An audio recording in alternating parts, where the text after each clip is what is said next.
To look after us during this session as chair, I'd like to welcome Ritula Shah. I'm sure many people in the room will know Ritula, especially from having presented the World Tonight for many years, from right around the world at different times as well. She had a long experience as a journalist.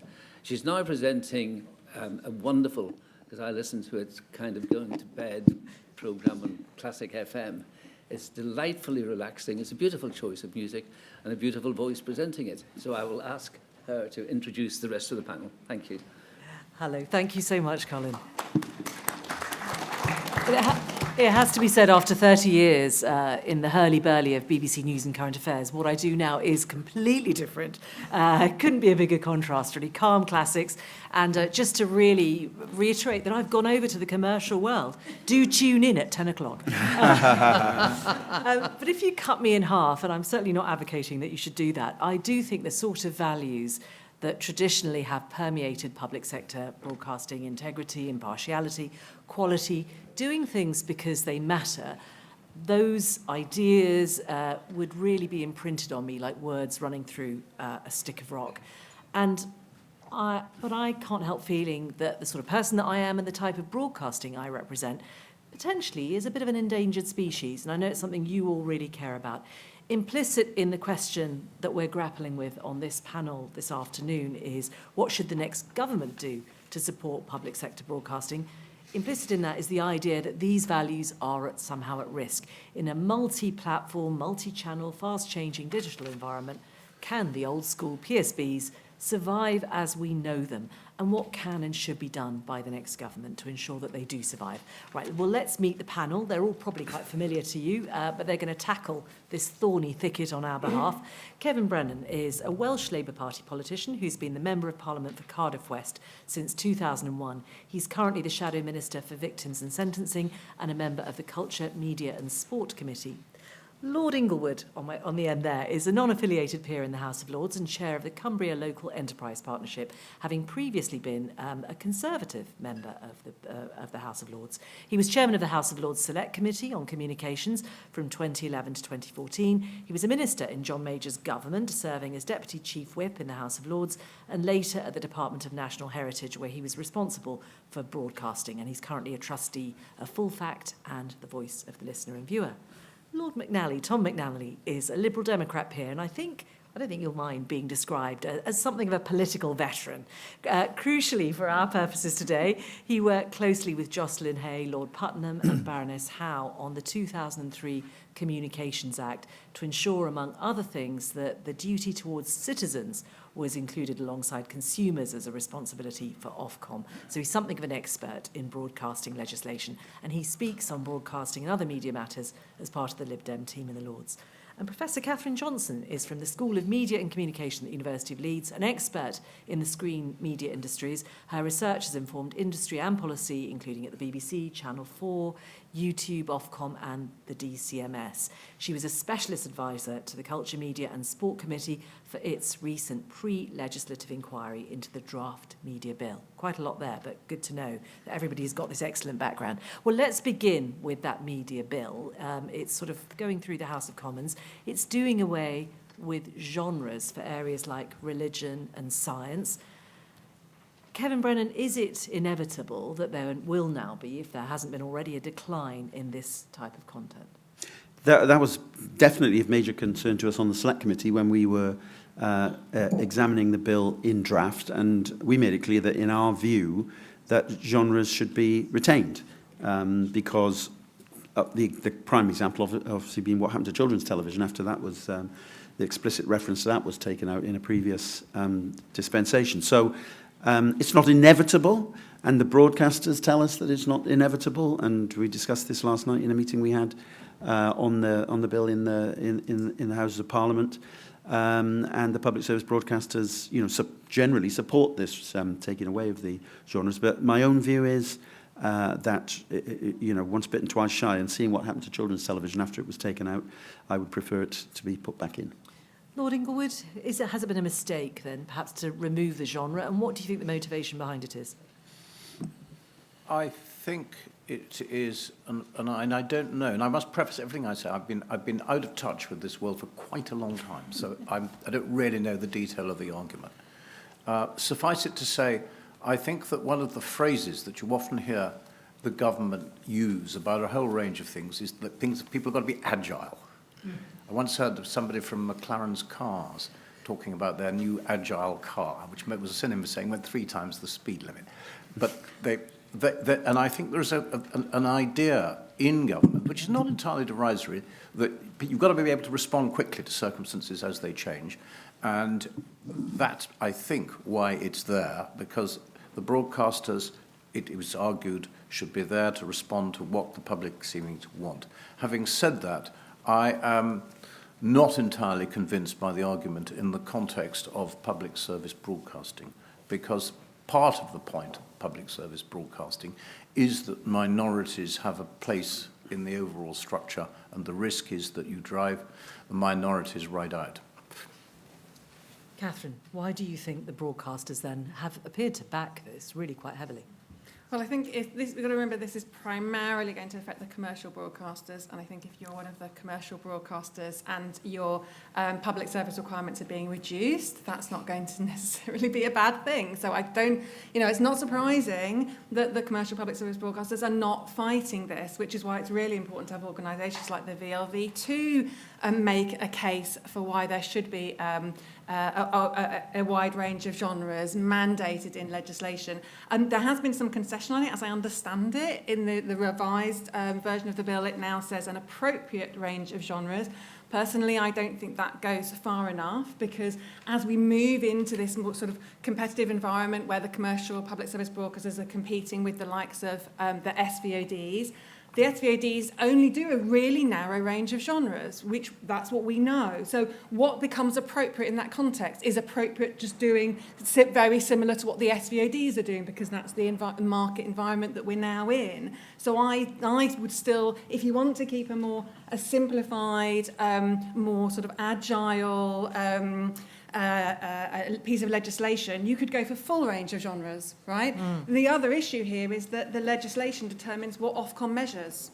So it's really important that it's there, because Ofcom has an awful lot of stuff on its plate.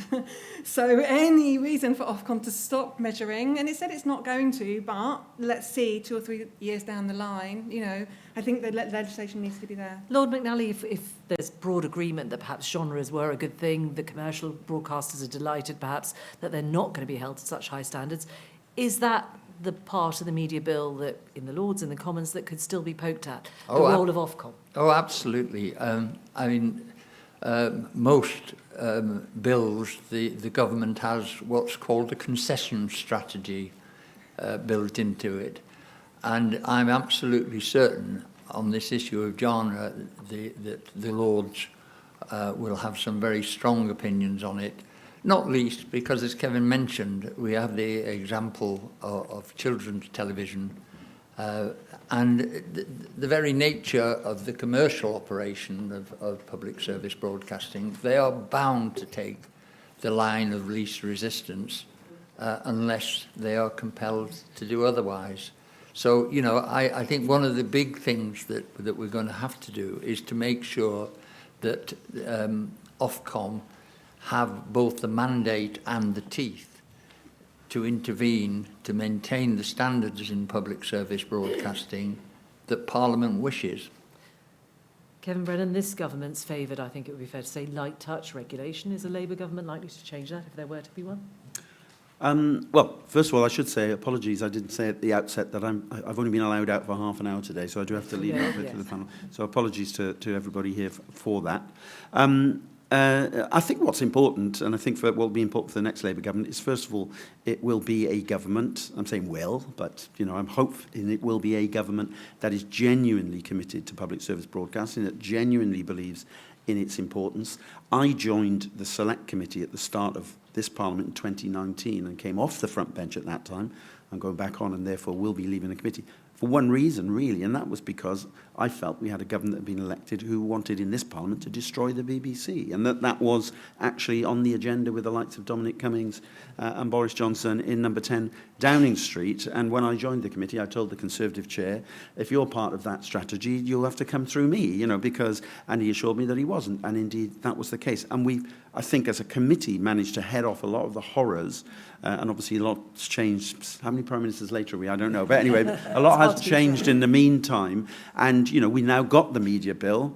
I think at least 7 years too late, but we finally got the media bill, and the important thing is to get it through. I hope Tom and his colleagues in the Lords do give it a proper going over. But we want the media bill before the general election. It's really important to secure the future of public service broadcasting. And then the next Labour government, I think, really has to make it clear in political direction to Ofcom and everybody concerned that we want to see a strong interpretation of its provisions, in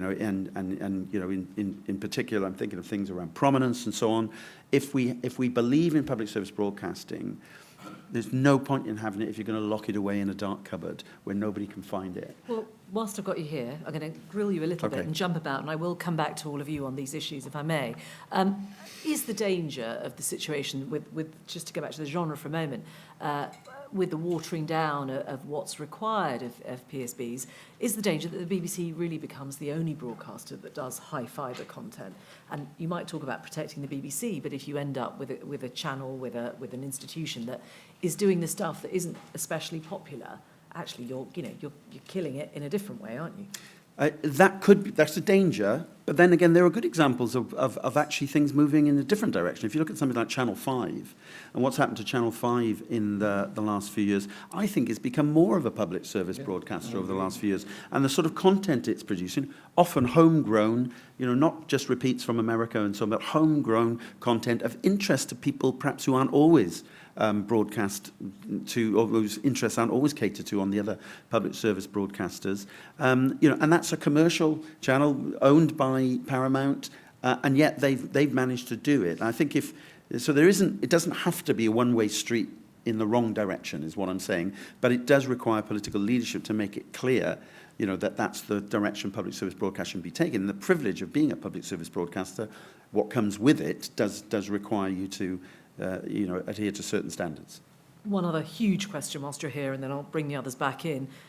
BBC funding, you say that a Labour government would want to ensure the future of the BBC, but the future of the BBC depends on it being funded in a stable way, in a way that actually perhaps preserves universality. That might be seen by some people as a really important part of it.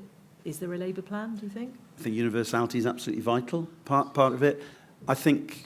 I agree, you won't be surprised to know, with what we said on our select committee on this subject in a report we published in the last couple of years, which was basically, fine, if you want to do, as the government is doing, if you want to look into alternatives to the licence fee as a way of funding the BBC, fine, look into it. But you can't scrap the licence fee unless you've got an alternative that you say is better and that you can demonstrate is better, and there's evidence that it would be better. But there is a problem with the licence fee, which is increasingly people don't want to pay it. I have 2 children under 30, in their 20s. I more or less held a gun to their head and said, no, you haven't got a television in your flat, but you are going to buy a BBC licence fee. Yes, and I've got a daughter who's under 30 as well, and watches very little linear television, and would have a similar view. But I think we've got to make the case for public service broadcasting, and I think, and public service media more widely in this age of streaming and so on. And I think if we look around us at the world, if you look at social media, if you look at the increasing extremism in our politics and the growth of populism, this is something, this public square, if you like, in our democracy is a really, really important thing. And we've got to argue for it and fight for it politically and explain, to people, and BBC has a role in this, but I think politicians and government has a role in it as well, to explain why in a world, where it's very, very, you talked about fake news, I think, earlier today in your conference, in that world it's more important than ever to have trusted public service broadcasters that adhere to certain standards. One more for you, which is, for someone, I will always regard myself as a supporter of the BBC. May not work for it anymore, but as someone who feels that way, it's great to hear you say that a Labour government would defend the BBC. But as many of us will recall, when we had a Labour government, the last Labour government, it too had its problems with the BBC. the media environment has become so much more intense, toxic, you might even say, since then, as has the political environment. What guarantee is there that a Labour government might suddenly decide, actually, the BBC is rather annoying for all kinds of reasons? The BBC is rather annoying, and that's its job, actually, to be rather annoying from time to time. And I think as politicians, we all have to acknowledge this. And, you know, having a change of government won't mean there's spats between, you know, government and the BBC. I mean, I can see Lord Hall over there. I mean, you know, it's inevitable. It's just part of, an important part of the fabric of our democracy. So you know, that's not going to happen. But you will have a government that will be starting off with a genuine belief in the importance of the BBC and of public service broadcasting more broadly, unlike at the start of this Parliament, which I think that was in real peril under the leadership that we had at the beginning of this Parliament. And so that will make a difference. Right, I will bring the others in. I hope to come back to you before you have to scoot off. Lord Inglewood, a rather serious description there of the motivations of this government from Kevin Brennan, that it set out to destroy the BBC. I mean, is that a fair description of what we've seen over the last 13 years or so? I must preface my comments that I'm a non-affiliated peer, and so I don't speak as a representative of or necessarily for the Conservative Party. I've always been in favour of the BBC and public service broadcasting. And I think it is certainly the case that there were those in the then government who would like to have seen the end of the BBC, as did quite a number of their supporters and their bankrollers. So while I don't think it is necessarily true as it were unimpugnable proposition, certainly true that there were people there in places of considerable authority and power who would like to have seen the whole thing tipped over and some kind of clone of an American media landscape replacing it. I know there are other people who were in the Conservative Party at that time. I don't think I was then. Who would strongly disagree. Lord McNally, looking forward rather than backwards then, what would you say you would want to see if the BBC's future is to be safeguarded by a future government? Well, first of all, everybody take the opportunity between now and a general election to get from the major parties the clearest commitment to ongoing well-funded public service broadcasting, and particularly of the BBC. I do think that the funding of the BBC is going to be an ongoing problem for the reason that you mentioned. A long time ago, when I was at university, the university were funded by quinquennial block grants. It's always said, oh, you can't do that, too much political control. Ha ha, no political control over the licence fee. I mean, I would like us to have a look at the German model where they do it through a house tax or some kind of block grant which is protected from day-to-day political control. But if we don't get that sorted out, like Kevin, I agree, we've got to stay with the licence fee, but realise that it is very, very vulnerable to a generation that doesn't see the same strength in it. Catherine, do you think there are feasible models? Are there conversations going on about what those models could be for future funding? I mean, there are feasible models. The caution I would say, and I think I was here this time last year saying exactly the same thing, is that if you look at other countries that have changed models, it's always extremely disruptive. And there's really only one country where they've changed the funding model and it's been a positive benefit for the public service media organisation. And that, what I mean by that is both in terms of them having the same or more money, but also their remit not being undermined in some way, or their validity not being undermined in some way. And that's in Finland, and that was because there was absolutely vociferous political support for public service media at the same time that the change was going through. So I think if we are going to explore a change in funding model, we need to have a government that is actively out there explaining to people what public service media is, why it matters, why it's important, in order to take that process through. I'm jumping about a little bit, but related to that then, if you are going to look at the funding of the BBC, given the disputes that have emerged over the last few years, given the sort of criticisms that we've already spoken about a little bit on this panel of Ofcom and the role that it might play, is there a danger to the independence of the BBC in all of this? Well, I would really like to see far more transparency about how the licence fee is negotiated. It should not be negotiated behind closed doors. You mentioned Germany.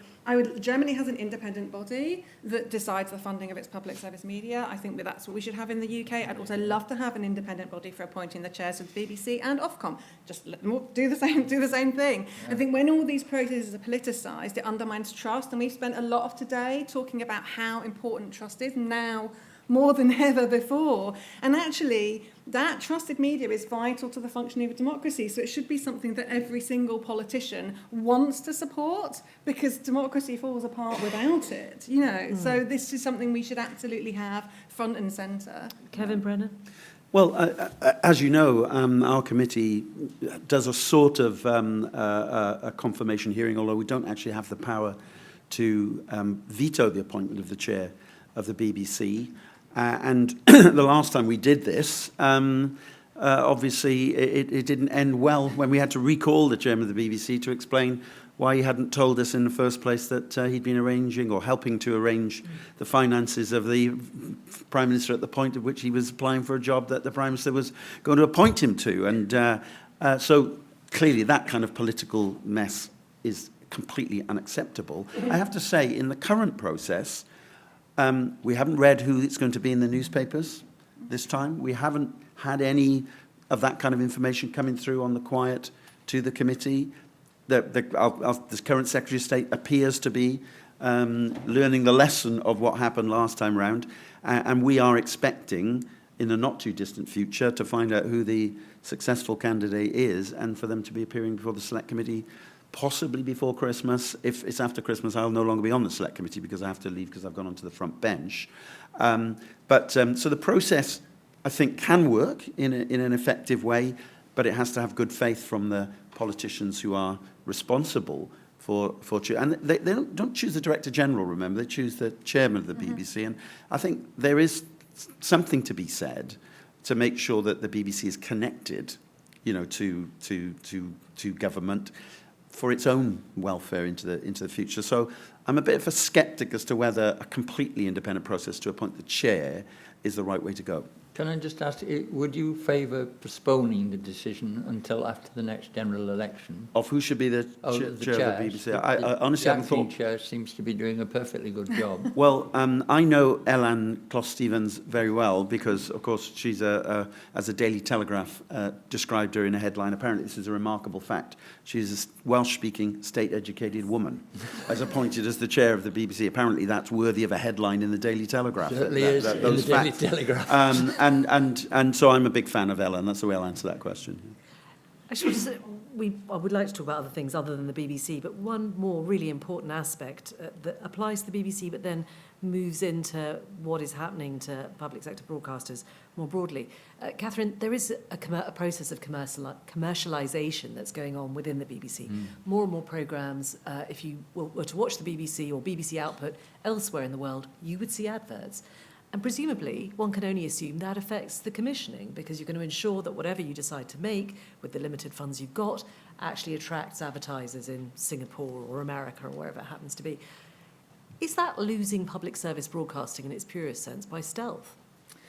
I think it's a really difficult question to answer, actually. So if you talk to the BBC themselves about this, and actually I think Elaine Closs-Stevens gave a really good answer to a similar question this morning, there is a clear separation within the BBC of its commercial and its public service processes, and the public service commissioning is bound by all of the sort of values that underpin the BBC. Inevitably, I think that if you are then trying to sell content overseas, then you have to think of that wider overseas market, and so there is a risk of commercialisation there. But then there's also potentially some benefits that come from that in terms of producing content that might speak or appeal in broader and more diverse ways. So I think it's a really difficult question to answer, and I wouldn't want to say simply that commissioning content that's going to travel is automatically going to mean that it doesn't fulfil a public service remit. Kevin, I know you've got to go. One last thought. The headline question, what should the next government do to support PSBs? If there was one thing, what would it be? I would say what I said earlier on, make sure you put the stick into Ofcom's role in all of this to make sure that public service broadcasting has the bright future it should have out of the media bill. Take a strong interpretation of what's in the media bill into the next government would be my advice. Thank you so much. I know you've got to go. Thank you. Appreciate your Thanks a lot. time. Thank you.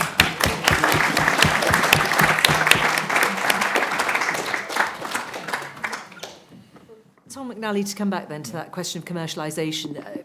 It worries me, quite frankly, because as we saw with the argument about Channel 4, that there's always well, why don't you go and earn more money in the commercial world? And you would find that if we retained the licence fee would become a smaller and smaller part of the BBC's earning capacity. So I understand this, but I mean, for example, I am not a fan of the new merged news service.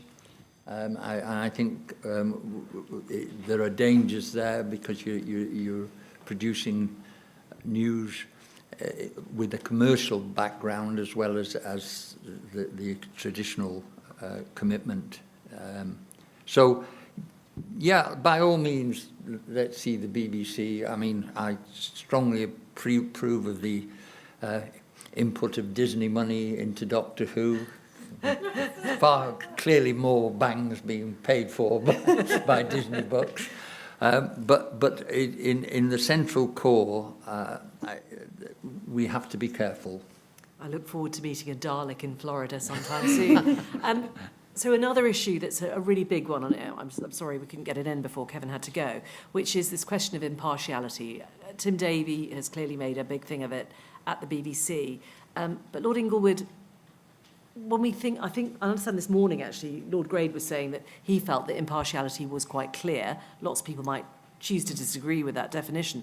But specifically, what should Ofcom do about opinion-led programming? Is it news? Is it current affairs? How significant is that in terms of the debate around impartiality and news programming? It's very difficult because having a view is not the same as being partial. And I think you have to have that distinction in your mind. And also, to make programs which are controversial up to a point, particularly if they're not proselytizing, is reasonable, particularly if in the wider scheme of things there is a degree of balance. Now, clearly, where you have balance, not necessarily even within a single program, but more widely, not everybody sees all of it. But I think that's just, I'm afraid, a fact of life. I think it requires somebody like Solomon ultimately judging it. Because it's really, these things become, however you define it, a matter of judgment. But there's a clear question, which is, should sitting MPs be allowed to present programmes, presentations? Yes. I mean, I incline against that, personally, because it is giving, particularly in the run-up to elections, which seem to... You never quite know when the next one's going to be, do you? It does give a degree of undue prominence, and they're not well known for operating in an impartial manner. Lord McNally, how have we got here where you can get politicians interviewing one another? No, we're on a very, very dangerous slope. You know, when Ronald Reagan was taking controls off American television in the 80s, a very distinguished American news anchor said, "We'll only know what we've lost when we've lost it." Mm-hmm. And I really do think that there is part of has been a sustained attempt to corrupt news. And one of the things that public service broadcasters should hold tight to is the fact that the public overwhelmingly trust the news they get from the public service broadcasters, and they treat with derision a lot of the news that comes from the print media that so defends its so-called freedom of the press. So let's keep the standards up as far as news is concerned. But how would you make impartiality regulation clearer? Is there a way? It's worked perfectly well until very large amounts of money have been pumped into stations that nobody watches to get a foothold in the broadcasting. I think GB News might beg to differ. But Well, you know, Les Dawson used to occasionally turn to the camera and say, "And now a word to our viewer." Let's keep things in proportion. The majority of people in this country still trust their broadcast news from public service broadcasters, and the more we allow these outliers to chip in and muddy the water, the danger is. The previous section should be the biggest warning to us.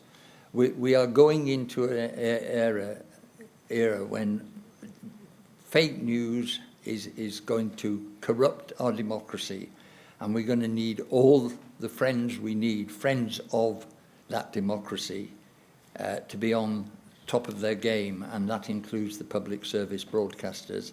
And part of that is making sure that this media bill gets the balance right and gives Ofcom the teeth to act. Just one quick thing. You mentioned earlier, I was on the Putnam Committee, which was one of the best experiences of my political life. And looking back on it, the one thing that we got in that was transformational and passionately against the Labour government of the day was to give Ofcom a power to look at the public interest. Mm-hmm.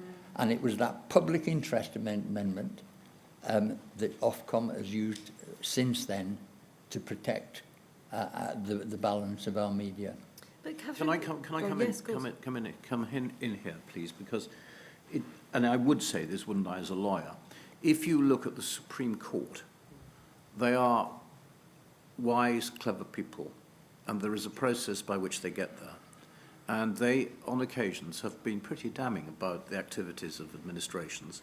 And I think that is a good kind of template on a much wider canvas for the way in which you would hope that Ofcom would respond to the kind of issues we're talking about. Because at the end of the day, whatever words Parliament puts in a statute, the reality about some of these sort of issues is that somebody is going to have to interpret exactly what you mean. And you want to have absolute impartiality and high levels of intelligence and understanding to be the people who are appointed by Parliament for society as a whole to come to these decisions. And this, of course, goes to we're going round and round a certain central issue about independence and so on. But this, in a way, brings it all together, I think. Catherine, we keep coming back to Ofcom and the role of Ofcom in all of this, but to be provocative, I mean, the existence of broadcasters like GB News, doesn't that simply suggest the fact that we live in a very rich broadcasting environment? And should the public sector broadcasters have confidence in their ability to exist and to, let's say, use the word dominate in that environment? I don't think any of the public service broadcasters are taking, I mean, we'd have to ask them, but I don't think they're taking their position sitting down at all. You know, it is an increasingly competitive environment within which they're having to operate. I think the question is, what kind of protections do we want to put in place if we believe that public service media is an important intervention? And I think it's really important to separate out the public service media as a system and the public service broadcasters that sit within that system and what they do. Right. And I think the most important thing is, what should that system look like? I asked a question earlier about social media. I mean, there are things that I think the media bill is essential. It's got to pass. It's so out of date. But I think someone said earlier, it's so short compared to the Comms Act. And we've been waiting for 20 years for this piece of legislation. There's so much that it doesn't do to help public service media going forward. I mean, I just take social media and in the presence of public service broadcasters on social media, there's none of that. It does not cover, that's completely outside of the media bill. It's raised in the white paper, but the white paper just says, oh, it's a bit difficult. We'll worry about this down the line. We can't worry about it down the line. Look at the last panel, right? We can't worry about that down the line. That needs to be addressed now. So I think the media bill is really important, bit of a sticking plaster. That's where I think we need. But I mean, to be fair, you say the last legislation lasted 20 years. There's always a way of stopping argument by saying, oh, well, we don't know what's coming. Well, we certainly didn't know what was coming 20 years ago. But you can write into legislation and you can write into powers discretions which, if applied properly, can take on new changes. And I agree with you. I mean, I was a little bit worried listening to I'm afraid I have to call her a young woman because they're all young women these days to me. Marianne is fine. Marianne. I mean, if she is really being intimidated in that way for doing her job, then there's something wrong with our law, and we've got to make a way of getting at these abusers online that, in their way, are as much undermining democracy as any ananarchist. I mean, I think any woman that's on social media, I know experiences, MPs. MPs as well. We were at a fantastic event by the International Broadcasting Trust on Monday, and I was on a panel with Esme Wren, who's the editor of Channel 4 News. She told me that YouTube's automatic content moderation is blocking news content that's compliant for a 7 p.m. broadcast routinely, and then they have to go through the appeals process to get that content put up. By that time, the content's out of date. That should not be happening, and that's the environment that we're in, and the media bill's not going to do anything to address that. But isn't there a real problem here? Because the reality of the world, and I don't know what the answer is, the reality of what the world we're in is that things that shouldn't happen do happen. I mean, after all, it's illegal to go shoplifting, and yet seems to be endemic. The rules don't seem to stop it, and so on and so forth across the piece. And we are in an imperfect world. I mean, this may be something which somebody of a conservative ideology, if the centre of his thinking, finds easier to accept. But I don't think you could. I mean, I think this sort of abuse, I'm afraid, is never going to be completely stamped out. But that's the key thing. Never. But do we tolerate it as a society? You should not. It's like shoplifting. The answer is we shouldn't tolerate it. And supermarkets sometimes seem to be a bit lax about these things. And they should, frankly, it's part of their civic duty not to allow that sort of thing, I would have thought, and try and make it difficult. On that note, I'm going to open the floor up to all of you. I've got loads of questions. So should we take a couple? Gentleman there and then the lady behind you. Oh, this is the microphone coming to you. And if you just sort of say who you are so we know. We'll take the two of you. Thank you. I'm Greg Childs from the Children's Media Foundation, and I don't want to be apocalyptic about this, but some of you have already mentioned your 20-somethings, your just under 30s, who don't want to pay the licence fee. One of the things that is the problem with the next media bill, and will have to be addressed, I believe, by the next government, is potentially something Catherine has been talking about, which is not just social media, but a total change to the way in which people are viewing media and using media. If you look at the viewing figures for Sevens Plus, let's say on the BBC, when I worked in the BBC, I worked on Blue Peter and it would get 8 million viewers. It currently gets 37,000 viewers out of a potential 5.5 million. They have gone. An entire generation have already gone. They've left public service media. Talk to a 17-year-old about what the iPlayer is. They don't know what it is. They think it's an Apple device. Many of them will soon not know what the BBC is. They also won't know what impartiality is. They won't understand impartial news. So we have a really fundamental problem that this media bill, and it's wonderful that children are a reserved occupation in the media bill, but it is not wonderful that the bill cannot currently address and probably will. It's impossible for it to address this fundamental issue, which is that the audience have flown. That is affecting the capacity of organisations like ITV and so on to pay for content for them. They won't do it. They absolutely will not do it because they can't make any money around it. Okay, thank you. There's the lady behind you. Sorry, did you not want the panel to No, comment just on go, that? no, go on, we'll come back, we'll take both. Okay, well, mine is going to sound really trivial after that. But it's the business about co-productions and making programmes that have to appeal beyond the national audience. And I absolutely agree with Lord Grade about making programmes that reflect that people in British audiences will understand that their life is on television there. Now, if you look at BBC drama and other television, mainstream television drama now, you can tell there's a shift. Apart from Happy Valley, look at the kitchens. All of those programmes that are about, dramas in women's lives, about, adultery and murder and escaping domesticity, etc., they all have beautiful kitchens. And it's like these programmes are being made for middle-class viewers, potentially middle-class viewers outside the UK. I don't have a kitchen like that.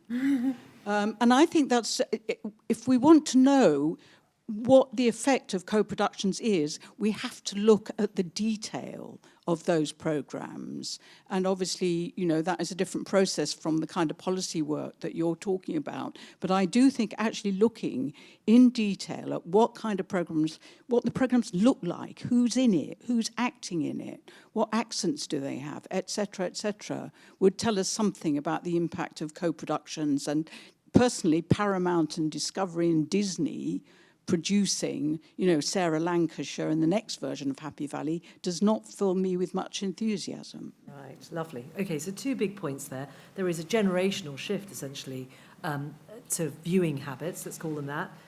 The media bill doesn't really address this. What, if anything, should we do about it? And if we look at co-productions and the globalisation, if you like, of television, we're losing something. And again, this affects the idea of public service broadcasting. Lord Inglewood. Well, I think the first point I would make, to go back to the first questioner, seems to me a very strong argument was advanced for public service broadcasting. I mean, different people look at these things in different ways. I look at it, and this is partly why I'm involved with Full Fact, and I'm also a trustee of a thing called the Public Interest News Foundation, is that you need to have a datum point in society from which people can then assess for themselves against an accurate background the way the world is currently going on. And it is undoubtedly, I think, the case that linear television is much less popular than it's ever been. But a fair amount of stuff that certainly my children, who are in their 30s, watch is material that has been produced by public service broadcasters. So the whole character of what's going on remains the same. Now, how do you get people to pay? I'm a believer, because I haven't been able to find anything that's better, in the kind of German approach. I would lock the license fee, which would be determined by somebody other than the local authority or whatever, to, as it were, council tax. If you tie it to bricks and mortar can't go and run away. And it's a bit, in some ways, it seems to me, public service broadcasting, rather like the National Health Service. Quite a lot of the time we pay for something we're not actually using. But when push comes to shove, it can be rather important. It's not an exact analogy, but I find that, in my own thinking, helpful. Finally, about co-productions and so on, I'm really now pretty out of touch, and I don't actually watch an awful lot of television myself, I'm afraid to admit. But there's nothing wrong in a properly constructed public service material commanding money in the marketplace. Clearly, public service broadcasters in any particular jurisdiction are going to produce some things that don't travel. That's part of their remit, and they've got to work that one out. Equally, other things may travel, in which case, if people want to cash in on it, I have no problem with that. What you've got to be a bit careful about is on the border where things are sort of twisted a bit in order to generate revenues which are really not, with material that is really not appropriate. And as for this business about the media reflecting ourselves, I always find that one rather difficult, you see, because when I look at Downton Abbey, I don't see what Hereditary Peer these days seems to have a life like. That seems like a longer conversation, doesn't it? One over a glass of wine, perhaps. Lord McNally. Yeah, I'd not noticed this thing about kitchens. I'm now old enough to remember that when kitchen sink drama meant something different. Now I shall be looking more carefully at the socio-economic impact of the kitchens involved. I don't mind. I can understand the co-productions, but as was before the previous one, the thing about public service broadcasting is if we hold tight to it, we hold tight to being able to project our society both to ourselves and to the world.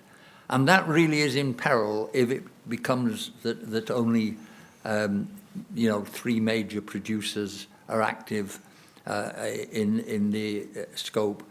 And, I can't remember where it was, at the 1867 Act, when they passed the extension of the franchise, and a politician famously said, I suppose now we must educate our masters.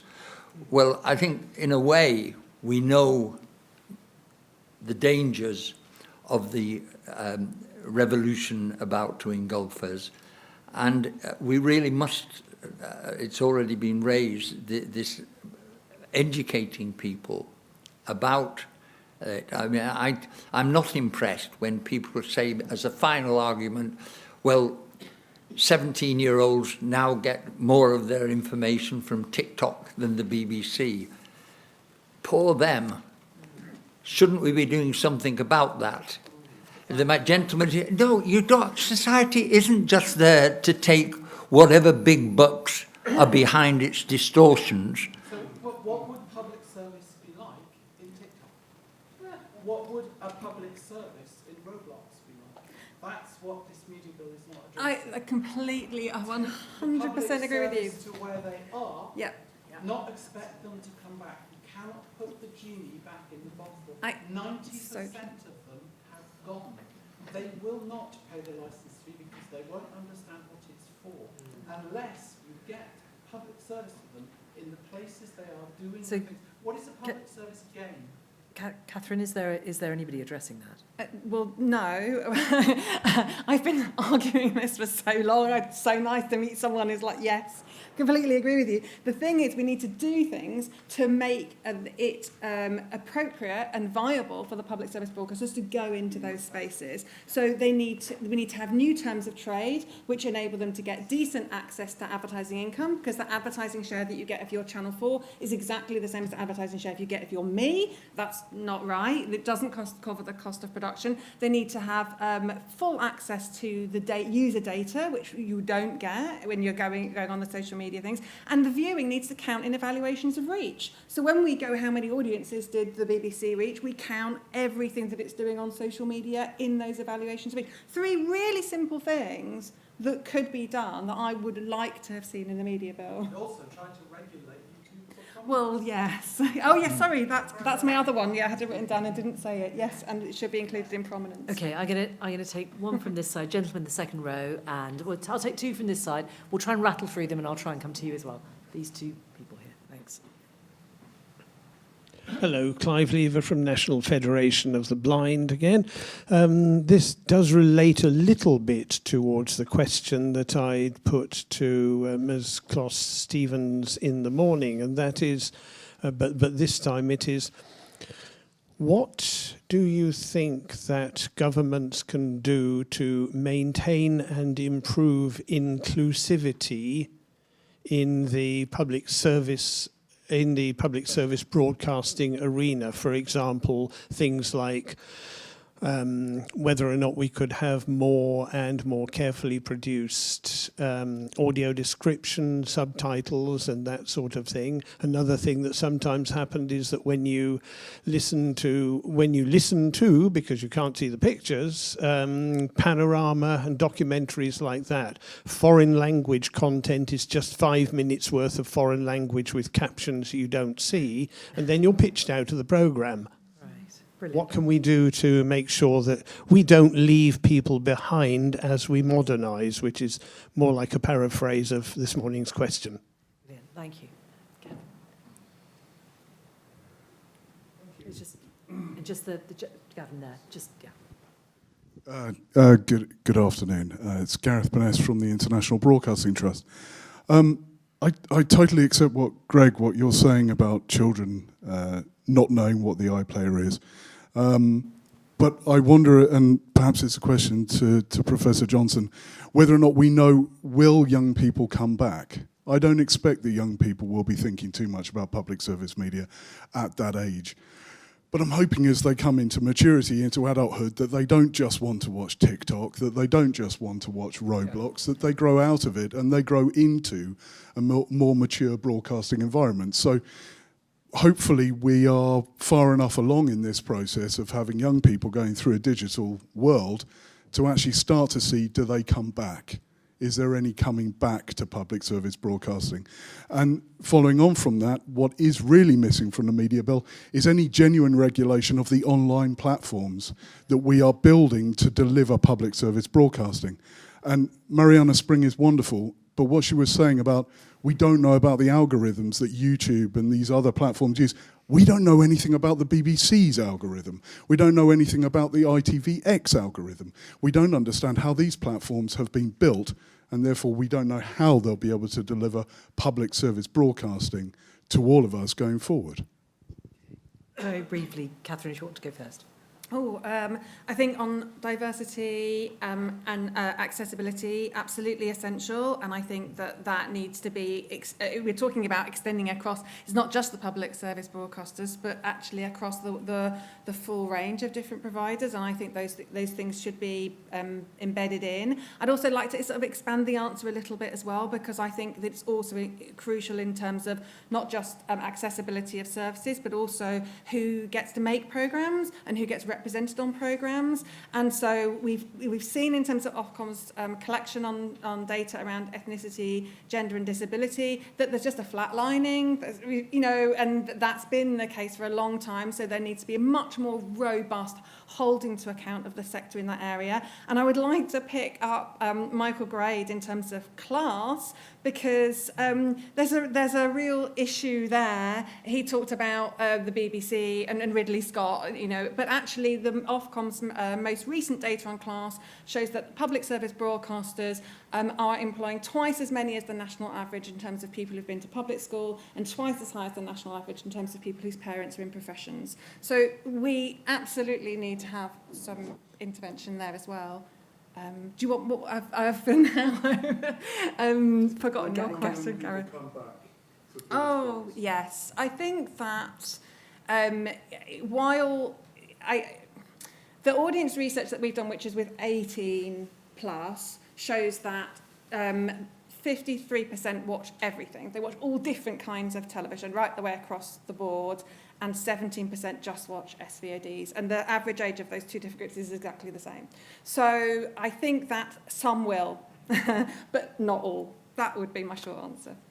Sorry, could you expand the acronym SVOD? Oh, subscription video on demand. So Netflix, Amazon Prime, those things, sorry. Lord McNally, briefly. The SVOD do not produce news. No. And that is a massive gap in a democracy. And, Paddy Ashdown, God bless his soul, used to say about leadership, he quoted a French abbé who looked out of the window and said, "These are my people, I must follow them."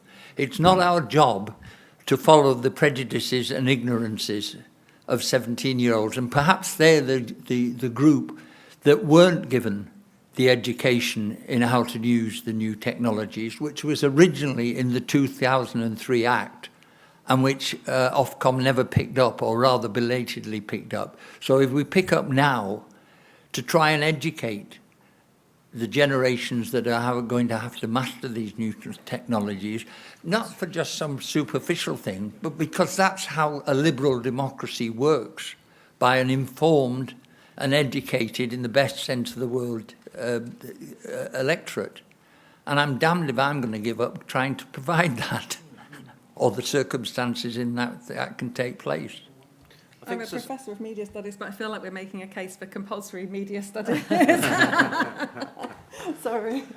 But I think that society, through the form of the people who are identifiable as the leaders in society, should try to promote what they believe to be appropriate values. And I don't resile from that. I agree. It's not any leader's job to follow blindly the prejudices, or whatever you wish to call them, of a large number of people, just because they are a large number of people. Yeah. And the problem about inclusivity is something which has been made very clear to me in my work on the Cumbria Local Enterprise Partnership, where there are rules about, on the board, inclusivity. Where you are living in quite a big community, where the makeup of society is completely different from other places, the rules do begin to seem rather strange. And there is, I think, a case that when you're approaching this, because you want to be fair to everybody in society and not allow prejudice get in the way. At the same time, you mustn't allow your inclusivity procedures to become a form of prejudice. And I mean, in Cumbria on our LEP, and I've heard other people say the same sort of thing, it's highly arguable that if you're looking for a representative body, whatever it happens to be, it should reflect the community in which it's embedded, not necessarily the wider country or the wider world of which it is a small part. Gosh, that's a big conversation. Now, we are technically out of time. I'm going to look around. There's lots of hands up. Peter at the back there, gentleman there. I'm going to take those two, and then we're going to stop, because then we will be over time. And as we know, we'll bang into the pips. Peter, if you go first. Peter York from the Media Society. One of the things that the next government, assuming it's not a Conservative one, because if it were a Conservative one, it wouldn't support any PSB under any circumstances. Put that right out of your pocket. But the next government, assuming it's not a Conservative one, should not listen to people who hate the BBC but don't want to say it, because it's not a good look, is it? In the same way that saying we hate the NHS is not a good look. But people like, let us say, the IEA and their companions in right-wing think tank world will say the BBC was utterly wonderful about 40 years ago, but now this thing called technological determinism, TikTok, young people, market trends, have spoken. And therefore, sadly, public service broadcasting cannot continue to exist. Anything that's called public service is an act of political will. People need to grow one, get a political will. And in the course of that, they need to go to America and see what that's like. Or even worse, to Australia. Gentleman over there, very There is briefly. something the next government could do to support PSB, and that is immediately reinstate the grant and aid from the Foreign Office for the BBC World Service, because there is no reason why the BBC licence fee payer should be paying for the BBC, for the HM government's soft power.